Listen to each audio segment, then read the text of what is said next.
അതുകൊണ്ട് പ്രത്യേക പട്ടികയിൽ ഉൾപ്പെടുത്തിയുള്ള ജനവിഭാഗം. അങ്ങനെയാണ് പട്ടികജാതി പട്ടികവർഗം ഇന്ത്യൻ ഭരണഘടനയ്ക്കകത്ത് പ്രത്യേക ഷെഡ്യൂളിൽ പ്രത്യേക പട്ടികയിൽ ഉൾപ്പെടുത്തിയുള്ള ജനവിഭാഗങ്ങളാണ് ആദിവാസി ജനവിഭാഗം. അവർക്ക് പ്രത്യേക അവകാശങ്ങളുണ്ട്, പ്രത്യേകമായിട്ടുള്ള നിയമസമക്ഷങ്ങളുണ്ട്. ആദിവാസികളെ ഒരാൾ ആക്രമിച്ചു കഴിഞ്ഞാൽ മറ്റുള്ളവരെ ആക്രമിച്ച പോലെയല്ല. അവരെ ആക്രമിച്ചു കഴിഞ്ഞാൽ SC/ST നിയമം ഇപ്പോൾ നിലവിലുണ്ട്. ആദിവാസി ക്ഷേമസഭ നടത്തിയ ഭൂസമരങ്ങളിൽ 2002 ആരംഭിച്ചു. വയനാട്ടിലും കേരളത്തിലെ പല ഭാഗങ്ങളിലും അവർ കുടിൽ കെട്ടി താമസിക്കുകയായിരുന്നു. സുൽത്താൻ ബത്തേരി മിനിസ്റ്ററായിരുന്ന മുഹമ്മദ് അലി അവരെ കോടതിയിൽ ഇരയാക്കുന്നത്, ജാമ്യം എടുക്കുന്നില്ല, തിരിച്ചു കൊണ്ടുപോകുന്നു. അദ്ദേഹം കണ്ണൂർ സെൻട്രൽ ജയിൽ സന്ദർശിച്ചു നേരിട്ട്. എന്നിട്ട് എല്ലാവരും സ്വന്തം ജാമ്യത്തിൽ വിട്ടയച്ചു. നോക്കൂ ഒരു സമരത്തിൻ്റെ എത്രമാത്രം അനുഭവങ്ങളാണ്. അപ്പോൾ ആദിവാസികൾക്ക് വലിയ സന്തോഷമായി. അവരിന്ന് വരെ കണ്ടിട്ടില്ലാത്ത ആൾക്കാർ, ജീവിതത്തിൽ അവർ ഇവരെയൊന്നും കണ്ടിട്ടേ ഇല്ല. പലരും ചുരം ഇറങ്ങുന്നത് ആദ്യമായിട്ടായിരിക്കും. ജയിലിൽ പോയാൽ പോലീസ് കൊണ്ടുപോയതായിരിക്കും ചുരം ഇറക്കിയിട്ട്.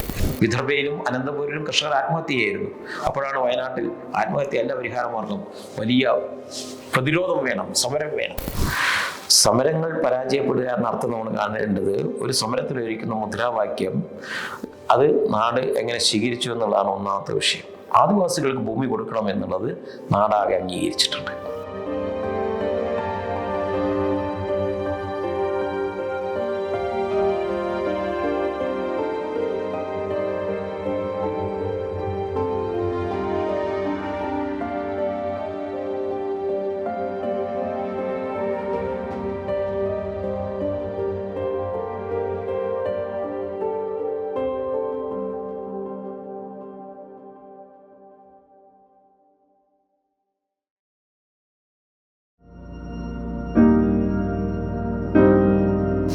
അല്ല, ആദിവാസികളുടെ ജനവിഭാഗങ്ങൾ, കമ്മ്യൂണിസ്റ്റ് പാർട്ടി ആദിവാസി ജനവിഭാഗങ്ങളുടെ പ്രവർത്തനങ്ങളും അവരുടെ അവകാശങ്ങൾക്കും വേണ്ടി ആദ്യ കാലഘട്ടം ഞാൻ പറഞ്ഞല്ലോ, അടിമപ്പണി അവസാനിപ്പിക്കാൻ വള്ളിയൂർക്കാവ് ക്ഷേത്രവും കേന്ദ്രീകരിച്ചുകൊണ്ടുള്ള പണിയ വിഭാഗത്തിൻ്റെ ആദിവാസികളുടെ അടിമപ്പണി അവസാനിപ്പിക്കാൻ നേരത്തെ ഞങ്ങൾ ഇടപെട്ടിട്ടുണ്ട്. ആ ഇടപെട്ടതിൻ്റെ തുടർച്ചയായിട്ടൊരു ഭാഗമായി കേരളത്തിലെ പൊതു സാമൂഹിക വികാസത്തോടൊപ്പം പൊതുസമൂഹത്തോടൊപ്പം ആദിവാസികൾ എത്തുന്നില്ല. അവരെത്തിക്കാൻ ഉത്തരവാദിത്തം ചരിത്രപരമായിട്ടുള്ള ഉത്തരവാദിത്തമാണ്. ആ ഉത്തരവാദിത്തം നിർവഹിക്കുന്നതിൽ കമ്മ്യൂണിസ്റ്റ് പാർട്ടിക്ക് വലിയ പങ്കുണ്ട്. കമ്മ്യൂണിസ്റ്റ് പാർട്ടി പാവപ്പെട്ടവരുടെയും കൂടി പാർട്ടിയാണ്, സാധാരണ ജനങ്ങളുടെ പാർട്ടിയാണ്, അവരുടെ താല്പര്യങ്ങളും കൂടി സംരക്ഷിക്കേണ്ട പാർട്ടിയാണ്. അതുകൊണ്ട് കമ്മ്യൂണിസ്റ്റ് പാർട്ടി എപ്പോഴും ആദിവാസികളെ കുറിച്ച് ഉറക്കെ ചിന്തിക്കുന്നുണ്ട്. അങ്ങനെ ഉറക്കെ ചിന്തിച്ചതിൻ്റെയും ഗൗരവമായി എടുത്തതിൻ്റെ ഫലമായിട്ടാണ് വയനാട്ടിൽ വന്നപ്പോൾ വയനാട്ടിലെ ആദിവാസികളുടെ വിഷയങ്ങൾ കുറേ കൂടി ഗൗരവമായിട്ട്, കേരളത്തിലെ മുഴുവൻ ആദിവാസികൾ വയനാട്ടിൽ വരുമ്പോൾ വയനാട്ടിലെ ആദിവാസികൾ, കേരളത്തിലെ ഏറ്റവും കൂടുതൽ ആദിവാസികൾ താമസിക്കുന്ന പ്രദേശം എന്ന നിലക്ക് അവരുടെ പ്രശ്നങ്ങൾക്ക് ഒരു ദിശാബോധം ഉണ്ടാക്കിയെടുക്കാൻ വേണ്ടി കഴിയണം. അതിന് വേണ്ടിയിട്ട് കൂടുതൽ ആ രംഗത്ത് കേന്ദ്രീകരിക്കണം. നമ്മൾ പാർട്ടി പ്രവർത്തനങ്ങോട്ടൊക്കെ കേന്ദ്രീകരിക്കണം. നേരത്തെ ഒരു കേഡർ പൂർണ്ണമായിട്ട് അങ്ങോട്ട് കേന്ദ്രീകരിക്കണം എന്ന് പറഞ്ഞിരുന്നില്ല. അപ്പോൾ കേന്ദ്രീകരിക്കണം. അതൊക്കെ കാലഘട്ടത്തിൻ്റെ വളർച്ചയുടെയും ആവശ്യത്തിൻ്റെ വളർച്ചയനുസരിച്ച് പാർട്ടി എടുക്കുന്ന തീരുമാനങ്ങളിൽ ഒന്നായിട്ട് നമുക്ക് കാണാൻ വേണ്ടി കഴിയുക. അത്തരം തീരുമാനം എടുക്കാൻ പാർട്ടി നേതൃത്വത്തിന് കഴിയുന്നുണ്ട് എന്നതാണ് അതിൻ്റെ വിഷയം. അവരോട് അവഗണിക്കപ്പെടേണ്ട ജനവിഭാഗമല്ല, അവരെ ചേർത്ത് പിടിക്കണം. അവരോടൊപ്പം ആയിരിക്കണം കമ്മ്യൂണിസ്റ്റ് പാർട്ടി നിലകൊള്ളേണ്ടത്. ആ ജനവിഭാഗത്തിന് വേണ്ടി നിൽക്കാൻ വേണ്ടി കഴിയണം. അത് വളരെ പ്രധാനപ്പെട്ടതാണ്. ആദിവാസി ജനവിഭാഗങ്ങൾ ഇപ്പോഴും കേരളത്തിൽ കമ്മ്യൂണിസ്റ്റ് പാർട്ടിയോട് ചേർന്ന് നിൽക്കുന്നതാണ് നമുക്ക് കാണാൻ വേണ്ടി കഴിയും. തെരഞ്ഞെടുപ്പുകളിലെല്ലാം ചില വലിയ പരാജയങ്ങൾ ഞങ്ങൾ നേരിടുമ്പോഴും ആദിവാസി ജനവിഭാഗങ്ങൾ പൊതുവെ ഇടതുപക്ഷത്തോടും കമ്മ്യൂണിസ്റ്റ് പാർട്ടിയോടും ഒക്കെ ചേർന്ന് നിൽക്കുകയാണ്. അപ്പോൾ അവരുടെ പ്രശ്നങ്ങൾ വളരെ പ്രധാനപ്പെട്ടതാണ്. അത് പരിഹരിക്കാനുള്ള ഉത്തരവാദിത്വം മറ്റേത് പാർട്ടിയേക്കാളും കമ്മ്യൂണിസ്റ്റ് പാർട്ടിക്കുണ്ട്. കമ്മ്യൂണിസ്റ്റ് പാർട്ടി അതിൻ്റെ മുൻപന്തിയിലേക്ക് വരണം. ആ അർത്ഥത്തിലാണ് കമ്മ്യൂണിസ്റ്റ് പാർട്ടി ആ രംഗത്ത് കൂടുതൽ ശ്രദ്ധിക്കണം എന്ന് തീരുമാനിച്ചിരിക്കുന്നത്. അത് ഇന്നത്തെ ചരിത്രം മാത്രമല്ല, ഇന്ത്യയുടെ ആദ്യകാല ചരിത്രത്തെ പരിശോധിച്ചാൽ നമുക്കറിയാം. ഈ മഹാരാഷ്ട്രയിലെ വർലി എന്ന് പറഞ്ഞൊരു ആദിവാസി ജനവിഭാഗമുണ്ട്. ആ വർലി വരുന്ന ആദിവാസി ജനവിഭാഗങ്ങളുടെ ഇടയിൽ പോയി താമസിച്ച ആളായിരുന്നു ഗോദാവരി പെരിലേക്കർ എന്ന് പറഞ്ഞിട്ടുള്ള കമ്മ്യൂണിസ്റ്റ് പാർട്ടിയുടെ നേതാവ്. അവരിടയിൽ പോയി താമസിച്ച് അവരുടെ ഒരാളായി മാറുകയായിരുന്നത്. ആ പ്രദേശത്താണ് ഇപ്പോഴും മഹാരാഷ്ട്രയിൽ കമ്മ്യൂണിസ്റ്റ് പാർട്ടിക്ക് വലിയ സ്വാധീനമുള്ളത്. അവിടെ നിന്നൊക്കെയാണ് കർഷകർ ലോങ് മാർച്ചൊക്കെ ആയിട്ട് വന്നിരുന്നത്. അവിടെ നിന്നുള്ള ആദിവാസി നേതാക്കളെല്ലാം മഹാരാഷ്ട്രയിലെ ഇടതുപക്ഷ പ്രസ്ഥാനത്തിൻ്റെ നേതാക്കളാണ്, MLA-മാരായിട്ടൊക്കെ തിരഞ്ഞെടുക്കപ്പെട്ടിട്ടുണ്ട്. അപ്പോൾ ആദിവാസി ജനവിഭാഗങ്ങളെ ചേർത്ത് പിടിക്കാൻ തുടങ്ങി ഇപ്പോഴൊന്നുമല്ല. കമ്മ്യൂണിസ്റ്റ് പാർട്ടിയുടെ ആദ്യ കാലഘട്ടങ്ങൾ തുടങ്ങി തന്നെ ആദിവാസി ജനവിഭാഗങ്ങളെ ചേർത്ത് പിടിച്ച് ആ ജനവിഭാഗങ്ങൾ ഏറ്റവും പാർശ്വവൽക്കരിക്കപ്പെട്ടവരും പിന്തള്ളപ്പെട്ടവരാണെന്ന് മനസ്സിലാക്കി. ഇന്ന് അങ്ങനെയൊന്നും പറയണ്ട, പിന്തള്ളപ്പെട്ടവരെന്നുള്ള പദമൊന്നും ഇന്ന് യോജിച്ചതല്ല. അവരെല്ലാവരും തുല്യരായി വരികയാണ്. എങ്കിലും അങ്ങനെയുള്ളവരോടൊപ്പം ചേർന്ന് നിൽക്കാൻ കമ്മ്യൂണിസ്റ്റ് പാർട്ടിയുടെ ആദ്യ കാലഘട്ടം തന്നെ തയ്യാറായിട്ടുണ്ട് എന്നുള്ളത് സൂചിപ്പിക്കാൻ വേണ്ടിയാണ് ഞാനത് പറഞ്ഞത്.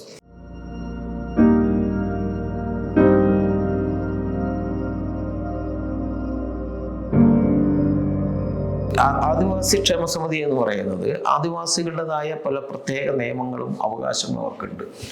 ഇന്ത്യൻ ഭരണഘടനയ്ക്കകത്ത് ആദിവാസി ജനവിഭാഗങ്ങളെ അന്ന് ഭരണഘടനയുടെ ശില്പികളായിട്ടുള്ള ആൾക്കാർ വളരെ ഗൗരവമായി ചർച്ച ചെയ്ത് മറ്റ് ജനവിഭാഗത്തോടൊപ്പം ആരെത്തിയിട്ടില്ല?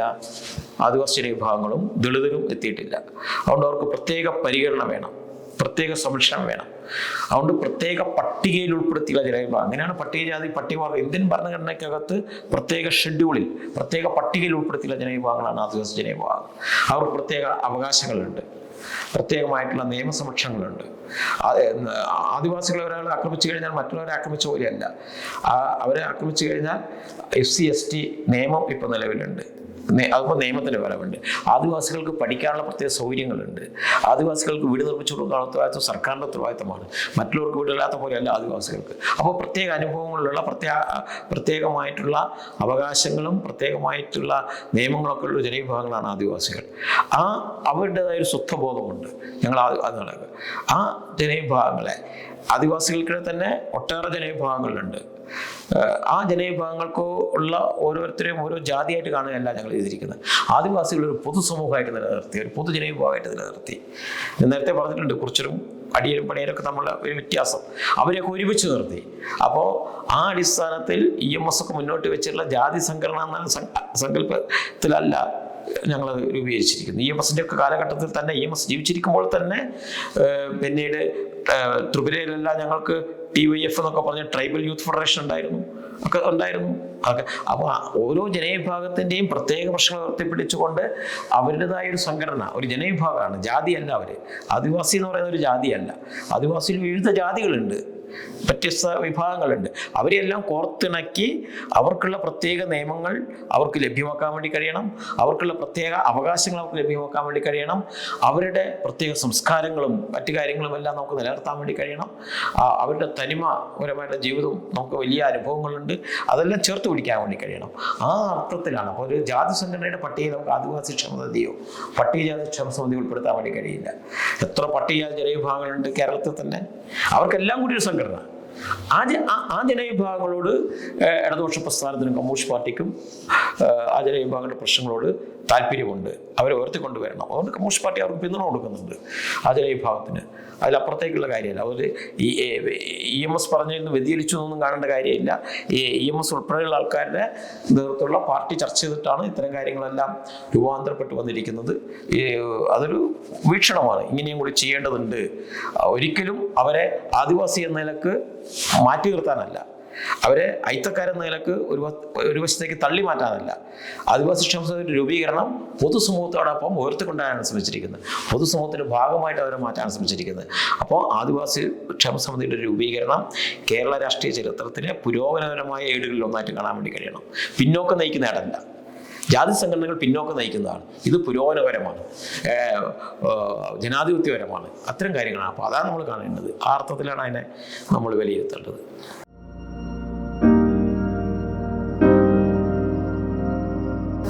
ആദിവാസി ക്ഷേമസമിതി നടത്തിയ ഭൂസമരങ്ങളിൽ 2002 ആരംഭിച്ചു. വയനാട്ടിലും കേരളത്തിൻ്റെ പല ഭാഗങ്ങളിലും അവർ കുടിൽ കെട്ടി താമസിക്കുകയായിരുന്നു. സമരത്തിന് ആ കുടിൽ കെട്ടി താമസിച്ചപ്പോൾ അത് വനഭൂമിയായിരുന്നു, നിക്ഷിപ്ത വനഭൂമിയായിരുന്നു. നിക്ഷിപ്ത വനഭൂമി എന്ന് പറയുമ്പോൾ സ്വകാര്യ ഭൂമി വനനിയമം കേരളത്തിലെ ഗവൺമെൻറ് പാസ്സാക്കുമ്പോൾ, ഏറ്റെടുക്കുമ്പോൾ സ്വകാര്യ വനം രൂപീകരണം, നിക്ഷിപ്ത വനം ഉൾപ്പെടെ രൂപീകരിക്കുന്ന ഘട്ടത്തിൽ ഭൂമി ഇല്ലാത്തവർക്കും കൂടി ഭൂമി കൊടുക്കണം, അതായിരുന്നു അതിൻ്റെ നിയമം. അവർക്കും കൂടി, അതാണ് നിയമം വിഭാവനം ചെയ്യുന്നത്. അതുകൊണ്ടാണ് നിക്ഷിപ്ത വനഭൂമിയിലേക്ക് കയറി സമരം ഞങ്ങൾ ആരംഭിച്ചിരുന്നത്. റിസർവ് ഫോറസ്റ്റ് ഞങ്ങൾ കയറി സമരം ആരംഭിച്ചിരുന്നില്ല. അത് രാജ്യത്തിൻ്റെ പൊതുസ്വത്താണ്. റിസർവ് വനങ്ങൾ എന്ന് പറഞ്ഞാൽ രാജ്യത്തിൻ്റെ പൊതുസ്വത്താണ്. അതുകൊണ്ട് അവിടെ ഞങ്ങൾ സമരം ആരംഭിച്ചിരുന്നില്ല. എല്ലാം വ്യക്തമായ കാഴ്ചപ്പാട് ഉണ്ടായിരുന്നു. ആദിവാസി ക്ഷേമസമിതിക്കുണ്ട്, കമ്മ്യൂണിസ്റ്റ് പ്രസ്ഥാനത്തിനൊക്കെ ഉണ്ടായിരുന്നു. അതുകൊണ്ട് അവർ വലിയ സമരങ്ങൾ നടത്തി കുടിൽ കെട്ടി സമരം ആരംഭിച്ചു. അവരെല്ലാം അറസ്റ്റ് ചെയ്ത് ജയിലിൽ കൊണ്ടിട്ടു. ജയിലിൽ കൊണ്ടുപോയിട്ട് അവർ ജാമ്യം എടുക്കാൻ തയ്യാറായില്ല. അവിടെയൊക്കെയാണ് വിഷയം, ജാമ്യം എടുക്കാൻ വേണ്ടി തയ്യാറായില്ല. സുൽത്താൻ ബത്തേരി മിനിസ്റ്ററായിരുന്ന മുഹമ്മദ് അലി എന്നാണ് എൻ്റെ പേര് ഞാൻ ഓർക്കുന്നത്. ആ സുൽത്താൻ ബത്തേരി മിനിസ്റ്ററായിരുന്ന മുഹമ്മദ് അലി അവരെ കോടതിയിൽ ഇരയാക്കുന്നത്, ജാമ്യം എടുക്കുന്നില്ല, തിരിച്ചു കൊണ്ടുപോകുന്നു. അദ്ദേഹം കണ്ണൂർ സെൻട്രൽ ജയിൽ സന്ദർശിച്ചു നേരിട്ട്. എന്നിട്ട് എല്ലാവരും സ്വന്തം ജാമ്യത്തിൽ വിട്ടയച്ചു. നോക്കൂ ഒരു സമരത്തിൻ്റെ എത്രമാത്രം അനുഭവങ്ങളാണ്. വേറെ ആരെങ്കിലും അങ്ങനെ സന്ദർശിക്കാറുണ്ടോ? സ്വന്തം ജാമ്യത്തിൽ വിട്ടയച്ചു. ഞാൻ നേരത്തെ സൂചിപ്പിച്ചു നിരാഹാര സമരം ആരംഭിച്ചവരെ, അപ്പം മുഖ്യമന്ത്രി അന്ന് ഉമ്മൻചാണ്ടി കേസ് തന്നെ പിൻവലിച്ച് വിട്ടയച്ചു. ഇങ്ങനെയൊക്കെയുള്ള അനുഭവങ്ങൾ ഉണ്ടായിട്ടുണ്ട്. ആ അനുഭവങ്ങളുടെ ഫലമായിട്ടുള്ള വലിയ പോരാട്ടങ്ങൾ 1476 ആദിവാസികൾ കേരളത്തിലെ ജയിലിൽ കടന്നു. അവരെ ജയിലിൽ കടന്നപ്പോൾ കണ്ണൂരിലും കോഴിക്കോടും അതുപോലെ തന്നെ നമ്മുടെ കണ്ണൂരും കോഴിക്കോടും വൈത്തിരിയും എല്ലാം ജയിലിൽ കിടന്നു. ജയിലിൽ നിന്ന് തിരിച്ചു വരുമ്പോൾ കണ്ണൂരിലെയും കോഴിക്കോടിലെയും ചുമട്ടുതൊഴിലാളികളും അവർക്കൊക്കെ തിരിച്ചു വരുമ്പോൾ അവർ ജയിലിലല്ലേ വരുന്നത്. വീട്ടിൽ പോയാൽ ഭക്ഷണം കഴിക്കാൻ ഉണ്ടാവില്ല. അരിയും കുട്ടികൾക്ക് ഉടുപ്പും ബിസ്ക്കറ്റൊക്കെ മേടിച്ചു കൊടുത്തു. അപ്പോൾ ആദിവാസികൾക്ക് വലിയ സന്തോഷമായി. അവരിന്ന് വരെ കണ്ടിട്ടില്ലാത്ത ആൾക്കാർ, ജീവിതത്തിൽ അവർ ഇവരൊന്നും കണ്ടിട്ടേ ഇല്ല. പലരും ചുരം ഇറങ്ങുന്നത് ആദ്യമായിട്ടായിരിക്കും. ജയിലിൽ പോകാൻ പോലീസ് കൊണ്ടുപോയതായിരിക്കും ചുരം ഇറക്കിയിട്ട്. അവരുടെ ജീവിതാനുഭവങ്ങൾ വലിയ മാറ്റം വരുത്തി. ഞങ്ങൾ ഒറ്റയ്ക്കല്ല, ഞങ്ങളെ നോക്കാൻ ഞങ്ങളുടെ ബന്ധുക്കളൊന്നല്ലാത്തവരും പരിചയക്കാരല്ലാത്തവരും സുഹൃത്തുക്കളല്ലാത്തവരും നിരവധി ആൾക്കാർ നാടിൻ്റെ പല ഭാഗങ്ങളിലുമുണ്ട് ഞങ്ങളെയൊക്കെ നോക്കാൻ എന്ന രീതി. ആലോചിച്ചു നോക്കൂ. എല്ലാ സ്ഥലത്തും സമരസഹായ സമിതികൾ രൂപീകരിച്ചിരുന്നു. കോഴിക്കോട് ഇളമരം കരീമിൻ്റെ നേതൃത്വത്തിൽ, കണ്ണൂരിൽ ജയരാജൻ്റെ നേതൃത്വത്തിലാണെന്ന് എനിക്ക് തോന്നുന്നു. അവരൊക്കെ നേതൃത്വത്തിൽ സമരസമിതികളെല്ലാം രൂപീകരിച്ചിരുന്നു. അവരെല്ലാം ഈ സമരത്തെ സഹായിക്കാൻ വേണ്ടി തുടങ്ങി. കേരളമാകെ ശ്രദ്ധിച്ചു, രാജ്യമാകെ ശ്രദ്ധിച്ചു. അത്ഭുതം വരെ സമരങ്ങളായിരുന്നു. കുടുംബസമേതം ജയിലിൽ പോവുകയായിരുന്നു. ജയിലല്ലെങ്കിൽ ഭൂമി, ഞങ്ങൾ ജാമ്യം എടുക്കില്ല, ജാമ്യം നിഷേധിച്ചു. ആ കേസെല്ലാം സർക്കാർ പിന്നീട് പിൻവലിച്ചു. അവർ ജാമ്യം എടുത്തിട്ടില്ലായിരുന്നു. ആ സർക്കാർ കേസെല്ലാം പിൻവലിച്ചു. അവർക്കൊക്കെ ഭൂമിയും കിട്ടി. അങ്ങനെയാണ് ഭൂമി. അപ്പം നമ്മുടെ ചരിത്രത്തിൽ സമാനതകളില്ലാത്ത നിശബ്ദമായ ഏറ്റുമുട്ടലൊക്കെ ഒഴിവാക്കി നിശബ്ദമായ എന്നാൽ വളരെ കരുത്താർന്ന, ഒരിക്കലും നിഷേധിക്കാൻ വേണ്ടി കഴിയാത്ത, ചരിത്രത്തിൻ്റെ ഭാഗമായി നിൽക്കുന്ന, ചരിത്രത്തിൽ വലിയ ഉന്നതി നേടിയിട്ടുള്ള സമരങ്ങളുടെ പട്ടികയിൽപ്പെടുന്നത്. അവർ വളരെ ആത്മസംയമനം പാലിച്ചുകൊണ്ടുള്ള സമരം. അതാണ് ജയിലിൽ കിടക്കുകയാണ്. പോലീസുമായിട്ട് തള്ളി മാറ്റാൻ ഏറ്റുമുട്ടാനൊന്നും അവർ പോയില്ല. അപ്പോൾ ആ സമരങ്ങൾക്ക് വിജയം ഉണ്ടാക്കിയെടുക്കാൻ കഴിയുമെന്നുള്ള വലിയൊരു ഒരു സന്ദേശമാണ്. അല്ലെങ്കിൽ ആ സമരത്തിൻ്റെ വിജയം എന്ന് പറഞ്ഞാൽ ജനങ്ങളാണ് നിരത്താൻ. ജനങ്ങളാണ് ഏറ്റവും പരമാധികാരികൾ. ജനങ്ങളാണ് പുതിയ നിയമങ്ങൾ ഉണ്ടാക്കുക, ഭരണാധികാരികളൊന്നുമല്ല. ആദിവാസി ക്ഷേമസമിതി നടത്തിയിട്ടുള്ള ഉജ്ജ്വലമായ പോരാട്ടത്തിൻ്റെ, അവർ നടത്തിയുള്ള സമരത്തിൻ്റെ ഫലമായിട്ടാണ് ഒരു പുതിയ സമരം, ഒരു പുതിയ നിയമം ഇന്ത്യയിൽ തന്നെ ഉണ്ടായത്. അതിൽ ഇടതുപക്ഷ പ്രസ്ഥാനങ്ങൾ, അന്ന് 64 MP ഇടതുപക്ഷ പ്രസ്ഥാനത്തിലുണ്ടായിരുന്നു. ആ MP അവരെല്ലാം വഹിച്ചിട്ടുള്ള പങ്കിന് നിസ്സാരമായിട്ട് ഞങ്ങൾ കാണുന്നേ ഇല്ല. അവരെല്ലാം പങ്കുവഹിച്ചിട്ടുണ്ടെങ്കിൽ അവരുടെ പ്രസ്ഥാനം അവരോട് ആവശ്യപ്പെട്ടിട്ടായിരിക്കും. അപ്പോൾ അത് വളരെ പ്രധാനപ്പെട്ടതാണ്. വയനാട്ടിലെ കർഷകർ നടത്തിയിട്ടുള്ള പോരാട്ടങ്ങൾ ഇതുപോലെ തന്നെയാണ്. കർഷകർ വിദർഭയിലും അനന്തപൂരിലും കർഷകർ ആത്മഹത്യ ചെയ്യായിരുന്നു. അപ്പോഴാണ് വയനാട്ടിൽ ആത്മഹത്യയല്ല പരിഹാരമാർഗം, വലിയ പ്രതിരോധം വേണം, സമരം വേണം. ആ സമരത്തിൻ്റെ ഉൽപ്പന്നമാണ് കാർഷിക കടാശ്വാസ കമ്മീഷൻ. ഒന്നാം VS അച്യുതാനന്ദൻ കേരളത്തിലെ മുഖ്യമന്ത്രിയായിരുന്നപ്പോൾ കാർഷിക കടാശ്വാസ കമ്മീഷൻ. അങ്ങനെയാണ് കർഷക ആത്മഹത്യ കേരളത്തിൽ ഇല്ലാതാക്കിയത്. അപ്പോൾ ജനങ്ങളാണ് ചരിത്രമുണ്ടാക്കുന്നത്, ജനങ്ങളാണ്. ആ ചരിത്ര സൃഷ്ടാക്കളുടെ മുൻപന്തിയിൽ പാവങ്ങളിൽ പാവങ്ങളായ ഏറ്റവും ദുർബല ജനവിഭാഗങ്ങൾ എന്ന് നാം പൊതുവെ കണക്കാക്കുന്ന, അങ്ങനെ പറയണമെന്ന് അർത്ഥം ഞാൻ പറയുന്നില്ല, ആ ജനവിഭാഗങ്ങളായ ആദിവാസികൾ, വേണ്ടത്ര അക്ഷരാഭ്യാസം ഇല്ലാത്തവർ, അവർ ഒരുമിച്ച് നിന്നു, കൈകോർത്ത് നിന്നു. ജാതിഭേദമന്യേ ആദിവാസികൾക്കിടയിലുള്ള ജാതി വിഭാഗത്തെ എല്ലാം അവർ തള്ളിമാറ്റി, അതിനെയൊക്കെ ഉപേക്ഷിച്ചു. ജീവിതമാണ് വലുതെന്ന് അവർ കണ്ടുപിടിച്ചു. അവർ ചേർന്ന് നിന്നു, ഒരുമിച്ച് നിന്നു, ഒരുമിച്ച് ജയിലിൽ കിടന്നു. അവരൊരു പുതിയ ജീവിതം ഉണ്ടായി. ആ ജീവിതത്തിൻ്റെ ഫലമായി, അതിനെപ്പറ്റിയൊക്കെ വലിയ പഠനങ്ങൾ ഇനിയും നടക്കേണ്ടതാണ്. ആ ജീവിതത്തിൻ്റെ ഫലമായി ആദിവാസി ക്ഷേമസമിതി ആദിവാസികളുടെ ഇടയിലേക്ക് മുൻപന്തിയിൽ വന്നു. ഒരു സംഘടന ശക്തിപ്പെട്ടു എന്നതിലുപരിയായിട്ട് ഒരു ജനവിഭാഗങ്ങളുടെ ചിന്തയിൽ മാറ്റം ഉണ്ടാക്കി. പിന്നീടുള്ള ആൾക്കാരും ആദിവാസി ക്ഷേമസമിതി സമരത്തിൻ്റെ പിന്നാലെ വന്നു. പിന്നാലെ എന്നുള്ള പദമണി ഉപയോഗിക്കുക, അതിനോട് ചേർന്ന് നിന്നു. പിന്നാലെ എന്ന് പറയുമ്പോൾ എന്തോ ഒരു മോശമായി വന്നു കണ്ട, ഒരുമിച്ച് നിന്നു. അതിനോട് തള്ളി പറയാൻ ആർക്കും കഴിഞ്ഞില്ല. അങ്ങനെ ആദിവാസികൾക്കിടയിൽ വലിയ മാറ്റം ഉണ്ടാക്കി എടുക്കുന്നതിൽ കമ്മ്യൂണിസ്റ്റ് പാർട്ടി വഹിച്ച പങ്ക് അത് ചരിത്രപരമാണ്. ഒട്ടേറെ വിമർശനങ്ങൾ ഉണ്ടായിരിക്കും. വിമർശനങ്ങളിൽ ശരിയായ വിമർശനങ്ങളൊക്കെ നമുക്ക് ഉൾക്കൊള്ളാം. മറ്റുള്ളവർക്ക് അഭിപ്രായം പറയാൻ സ്വാതന്ത്ര്യം ഉണ്ടല്ലോ, അത് നമ്മൾ തള്ളിക്കളയേണ്ട.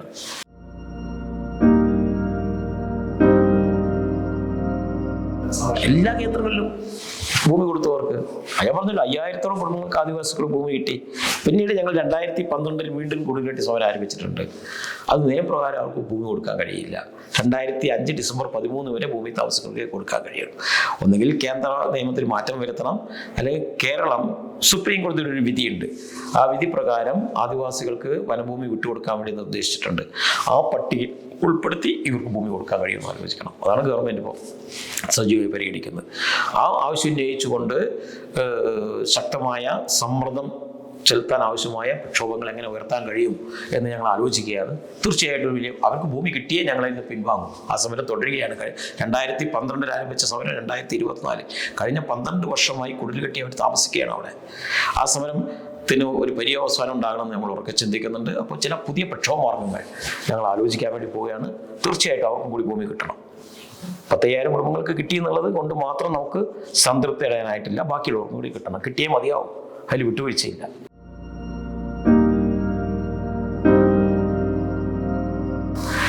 സമരങ്ങൾ പരാജയപ്പെടുക എന്ന അർത്ഥം നമ്മൾ കാണേണ്ടത് ഒരു സമരത്തിൽ ഒരുക്കുന്ന മുദ്രാവാക്യം അത് നാട് എങ്ങനെ സ്വീകരിച്ചു എന്നുള്ളതാണ് ഒന്നാമത്തെ വിഷയം.